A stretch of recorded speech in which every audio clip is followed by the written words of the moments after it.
माता सती के 51 शक्तिपीठों में से एक पावागढ़ शक्तिपीठ गुजरात के पंचमहल जिले में स्थित है और महाकाली माता का ये मंदिर समुद्र तल से 800 मीटर की ऊंचाई पर बना हुआ है। इस मंदिर की खास बात यह है कि यहाँ दक्षिणमुखी काली माँ की मूर्ति है और ये शक्तिपीठ सबसे जागृत माना जाता है क्योंकि यहाँ पर माता रानी के दाहिने पैर का अंगूठा कटकर गिरा था। इसीलिए यहाँ पर हर साल महाकाली के भक्त लाखों की संख्या में माता के दर्शन करने आते हैं। साथ ही यहाँ पर आने वाले लोग उड़न खटोला का आनंद भी लेते हैं। तो दोस्तों, अगर आप भी यहाँ पर आना चाहते हैं तो मैं आपको इस वीडियो में बताऊंगा कि आप भी पावागढ़ शक्तिपीठ के दर्शन करने कैसे आ सकते हैं, सिर्फ एक दिन में आप कैसे घूम सकते हैं एंड मोस्ट इम्पोर्टेंट क्वेश्चन, आपका टोटल खर्चा कितना होगा और खाने पीने से लेकर रहने तक की कंप्लीट इन्फॉर्मेशन आपको इस वीडियो में मिलेगी।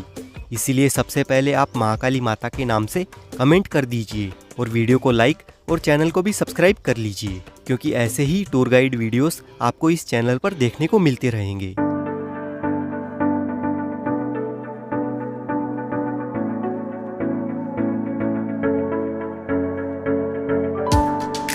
पावागढ़ आने के लिए बाय ट्रेन और बाय बस के थ्रू इजीली आ सकते हैं। बाय ट्रेन से पावागढ़ आने के लिए यहाँ का नियरेस्ट रेलवे स्टेशन वडोदरा का है, जहाँ से पावागढ़ की दूरी 55 किलोमीटर है।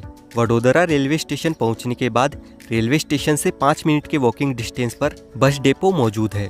यहाँ से पावागढ़ जाने के लिए बसेस अवेलेबल रहती है। इस बस डेपो की एक खास बात है, बस डेपो तक जाने के लिए आपको इस बड़े से मॉल के अंदर से गुजरकर जाना होता है और पावागढ़ जाने के लिए आपको 15 से 16 नंबर के गेट पर बसेस मिल जाएगी। बस की टिकट 45 रुपए होती है और वडोदरा से पावागढ़ बस डेपो तक पहुँचने में हमें करीब 2 से 2.5 घंटे लगते हैं। पावागढ़ बस डेपो पहुँचने के बाद यहाँ पर रुकने के लिए काफ़ी सारे होटल रूम्स 500 रुपए से लेकर 1000 रुपए तक मिल जाते हैं। पावागढ़ मंदिर एक पहाड़ की ऊंची चोटी पर होने के कारण पावागढ़ बस डेपो में हमें एक और बस या टैक्सी के थ्रू 5 किलोमीटर आगे जाना होता है और बस के लिए 20 रुपए की टिकट कॉस्ट होती है। वहीं शेयर टैक्सी के चार्जेस 100 रुपए होते हैं। करीब 15 से 20 मिनट के बाद हम पावागढ़ हिल पहुंच जाते हैं। अगर पावागढ़ हिल पर आप अपने पर्सनल व्हीकल से आते हैं तो 2 व्हीलर के लिए 20 रुपए और 4 व्हीलर के लिए 200 रुपए पार्किंग चार्जेस हैं। दोस्तों, पावागढ़ मंदिर काफ़ी ऊपर होने की वजह से वहां तक जाने के 2 मेजर ऑप्शन है। फर्स्ट ऑप्शन में आप इन 2000 सीढ़ियों को चढ़कर मंदिर तक पहुंच सकते हैं और दूसरे ऑप्शन में इस उड़न खटोले से जा सकते हैं। यहाँ पर उड़न खटोले में जाने वाले लोगों की संख्या काफ़ी ज़्यादा रहती है, तो आप यहाँ आने से एक दिन पहले ही ऑनलाइन उड़न खटोले की टिकट इस udankhatola.com वेबसाइट से बुक करवा कर आए, नहीं तो आपको टिकट लेने के लिए 1 से 1.5 घंटे तक लाइन में लगकर इंतज़ार करना पड़ सकता है। पावागढ़ में रोपवे सवारी को भारत में सबसे ऊंची रोपवे सवारी में से एक माना जाता है। इस उड़न खटोले के टिकट के चार्जेस एडल्ट के लिए 150 रुपए और 80 रुपए चाइल्ड के लिए होते हैं, जिसमें आना जाना इंक्लूड होता है। वीकेंड में आपको यहाँ पर काफी ज्यादा भीड़ का सामना करना पड़ सकता है, इसीलिए आप चाहो तो वीकडेज में भी यहाँ पर आ सकते हैं। उड़न खटोले में बैठकर जब आप ऊपर जाओगे तो ये शानदार नज़ारा देखने को मिलता है।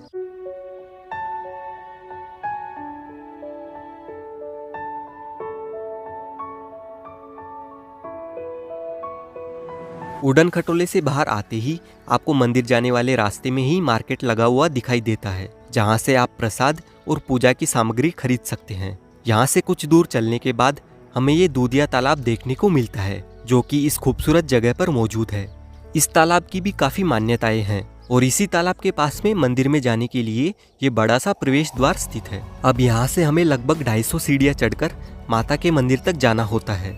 शक्तिपीठ उन स्थलों को कहा जाता है जहाँ सती माँ के शरीर के अंग गिरे थे। पुराणों के अनुसार माता सती के पिताजी प्रजापति दक्ष ने भोलेनाथ जी को यज्ञ में नहीं बुलाया था। इससे यज्ञ में अपमानित हुई सती ने योग बल द्वारा अपने प्राण त्याग दिए थे।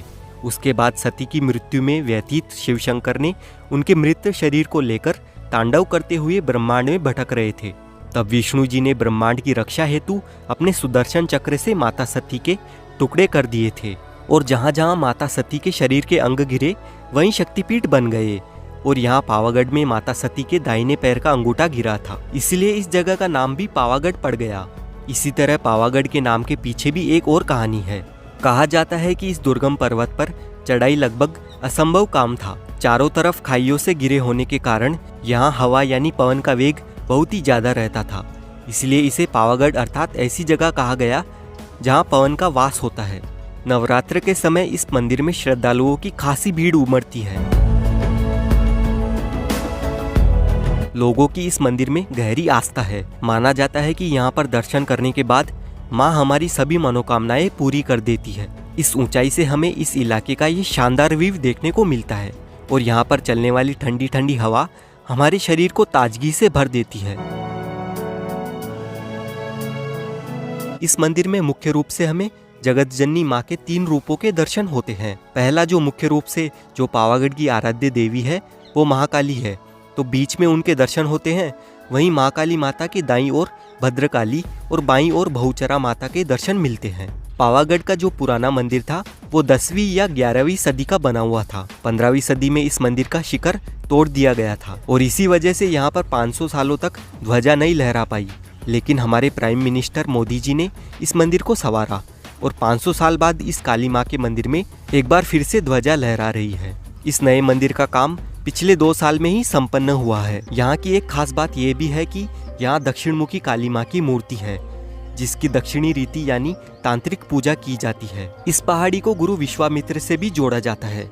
कहा जाता है कि गुरु विश्वामित्र ने यहाँ काली माँ की तपस्या की थी। ये भी माना जाता है कि काली माँ की मूर्ति को विश्वामित्र ने ही प्रतिष्ठित किया था, इसीलिए उनके भी दर्शन हमें यहाँ पर मिलते हैं। मंदिर के पास में ही आपको प्रसाद काउंटर दिखाई देगा, जहाँ से आप प्रसाद ले सकते हैं। पावागढ़ माता के मंदिर में आने के सबसे अच्छे समय की बात करें तो पावागढ़ मंदिर में आप साल में कभी भी आ सकते हैं, लेकिन फिर भी सर्दियों का मौसम यहाँ के टूर के लिए सबसे अच्छा माना जाता है। और पावागढ़ यात्रा में होने वाले कुल खर्च की बात करें तो पावागढ़ मंदिर में दर्शन करके आप वापस वडोदरा सेम डे आ रहे हैं तो आपका खर्चा 1000 रुपए से लेकर 1500 रुपए तक हो सकता है।